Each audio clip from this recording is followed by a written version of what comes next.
mysteriously causing Roger to venture downstairs. And as we always talk about, a lot of times your equipment or electric stuff or anything in your house, if your house really is haunted, it will go totally haywire. So over the 10 years that the families lived in the house, the Warrens made multiple trips to investigate. And if you don't know who the Warrens are, oh my gosh, you're missing out on so much fun. So Ed and Lorraine Warren are two of the most prominent American paranormal investigators of all time. Ed was a World War II veteran and a former police officer who turned into a leading demonologist, and Lorraine was a well-respected clairvoyant and medium. And Lorraine actually passed away last month, which is why I wanted to do this story, because she's always been so inspirational to me. I've watched a lot of documentaries on her. She's so cool, the way she handles spirits and cases and dealing with these entities and things that other people really don't want to deal with. It's very cool. And for a woman of her generation to be involved in this is pretty badass. It's pretty cool. So back to the story. At one point, Lorraine conducted a seance to attempt to contact the spirits that were possessing the family. During the seance, Carolyn Parron, the mother, became possessed, speaking in tongues and rising from the ground in her chair.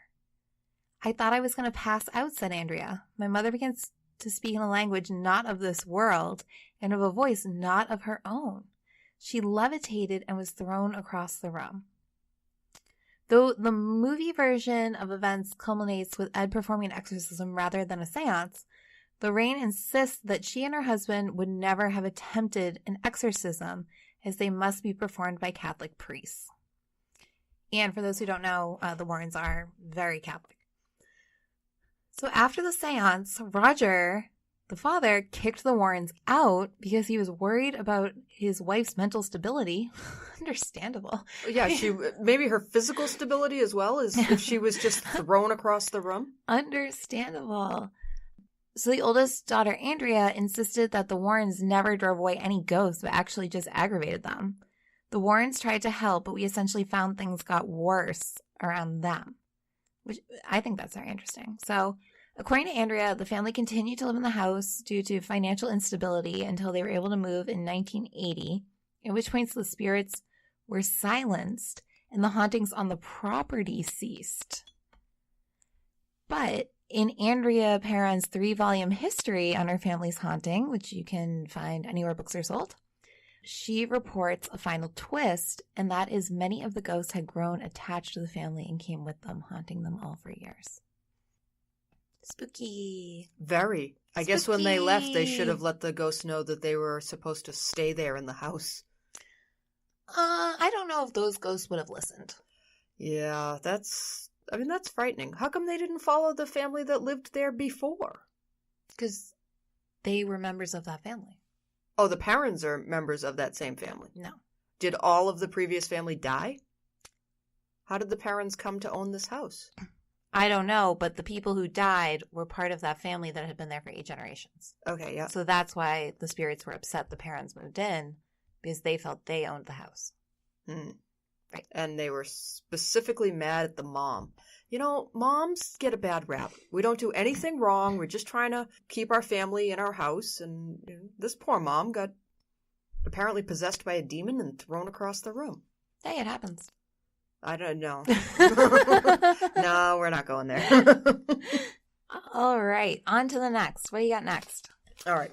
So you say that one would be a fairly easy one to also go and I don't know that we're not going to do demons, so we're not going to go and investigate that one, right? Right.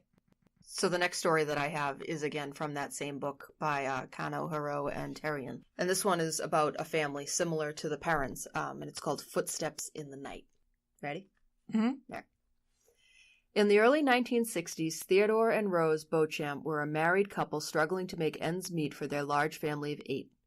Theodore often worked 2 jobs outside the home, while Rose basically worked morning until night chasing after 6 children. Money was definitely tight at the Beauchamp home, and the kids often went without some of the luxuries their friends had. Money problems aside, the family was fortunate enough to be surrounded by lots of extended family. For several years, they lived in a 3-bedroom rented tenement apartment that also housed relatives on the higher and lower floors of the same home. For several years, they lived in a 3-bedroom rented tenement apartment that also housed relatives on the higher and lower floors of the same home. Their grandparents, along with several aunts, uncles, and cousins, also lived in an apartment home right next door. As comforting as it was to be surrounded by family, the houses were in bad shape and were located in a pretty run-down section of Pawtucket, Rhode Island. Inevitably, they received notice from their landlord that their rented home, as well as the entire block of homes surrounding it, were to be demolished and replaced with condos. The family was devastated by this news because they knew they were in for a real challenge trying to find affordable housing in a decent area for their children. As the days drifted by, the Beauchamp family watched with sadness as their extended family members moved away. Some were fortunate enough to purchase homes of their own, while others took up residence in other rented apartments. As the eviction date quickly approached, desperation was settling in for the Beauchamp family because, as of yet, they had no place to go. Calling the apartment rental ads in the newspaper proved to be a futile endeavor because it seemed no one wanted to rent their home to a family with 6 children. With 1 day to spare on the eviction deadline, Rose received a phone call from an elderly man who happened to have overheard a conversation about their family's eviction plight. The man introduced himself as Mr. Fogarty and explained that he and his wife owned a large home that had recently become available for rent. He gave Rose several positive details about the home, including a big kitchen, large fenced-in backyard, and the fact that it was located in a nice section of Pawtucket. Mr. Fogarty agreed to accept whatever their current rent payment was now if they would agree to be responsible for the upkeep of the home, including any repairs. Happily, the Beauchamp family agreed to these terms and was willing to live in this home sight unseen. Small pause. I get the sense with housing, I haven't had to look for any property in years and years, but I'm guessing that housing is a pretty tight commodity to come by. What do you mean? Like, if you're looking for a place to live, like, it's hard to find a place to live. It's hard to find an affordable place to live. It's hard to find an affordable place to live. And so if somebody called you and was like, hey, I heard you need a place, and I'll accept whatever you're paying for rent right now, would that set off alarm bells? No, I would go for it. You would? Yes. You're brave. I would be like, sounds like a Craigslist scam to me. That is because you don't rent an apartment in Boston. It's a much different game out there right now. Well, I guess, but yeah, I just like, as soon as I get to that part in the story, I'm like, oh, so happily they're going to go move to a house that they have never seen for very far below market rate. This is going to go great. Okay, back to the story. The following day, the family scrambled to pack up all of their belongings and headed to their new home. With great anticipation, the family frantically searched each home on their beautiful new street for the house number 78 that Mr. Fogarty gave them over the phone. Each house along the street was large and beautiful, and the family could hardly contain their excitement any longer until they saw it. It was large too, but not so beautiful. The first thing Theodore noticed was the fact that the house was in desperate need of a paint job. The oldest son, Ted Jr., who would be responsible for the yard work, was disappointed to see the large yard was covered in dirt and weeds where the grass should have been.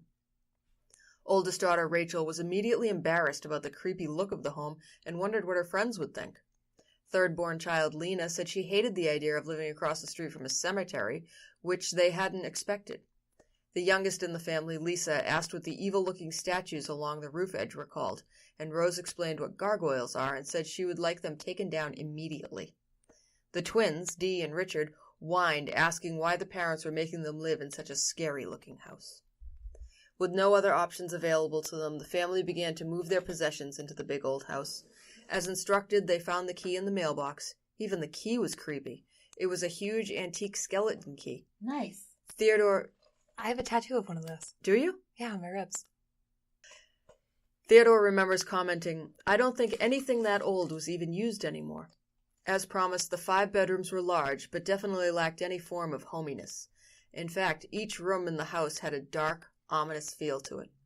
No one wanted to be left alone in any of the rooms, even for a few minutes. The family recalls making excuses to cluster together whenever possible. Which is pretty impressive when you have a family of teenagers that they're looking to be together with the rest of their family. That seems unusual. I think it's great. That's what we need. More haunted homes, more family bonding.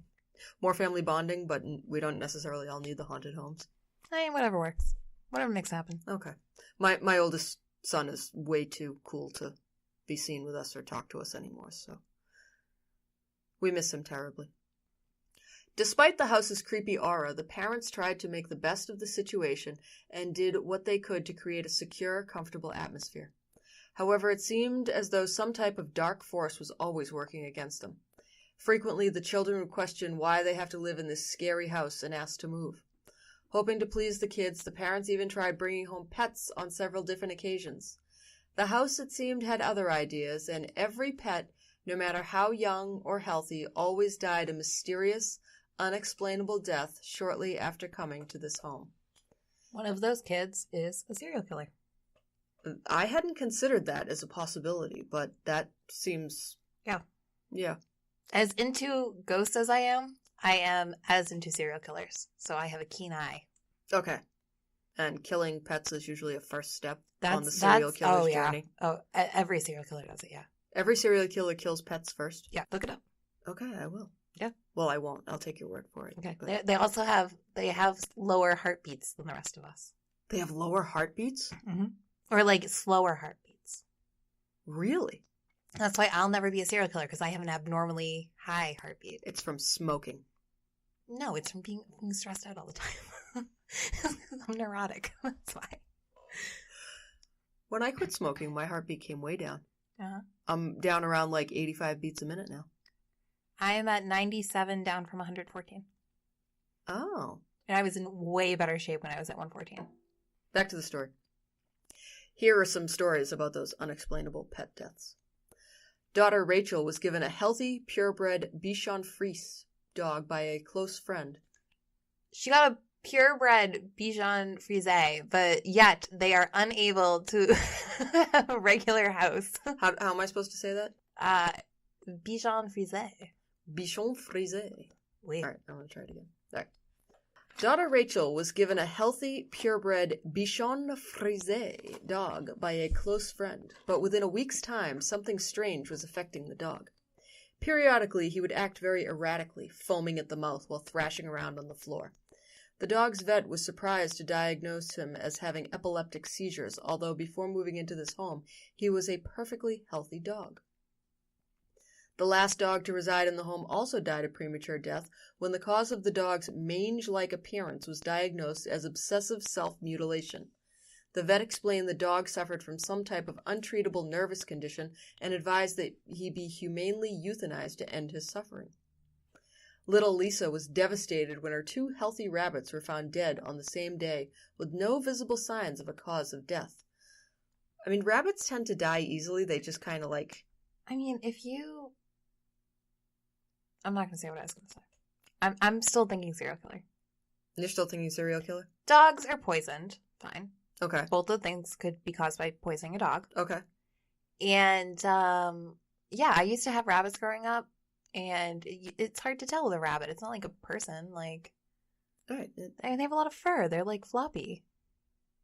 And I think that their hearts go very, very fast already. So if they're scared by something, or like maybe the dog was barking at them and they both just died.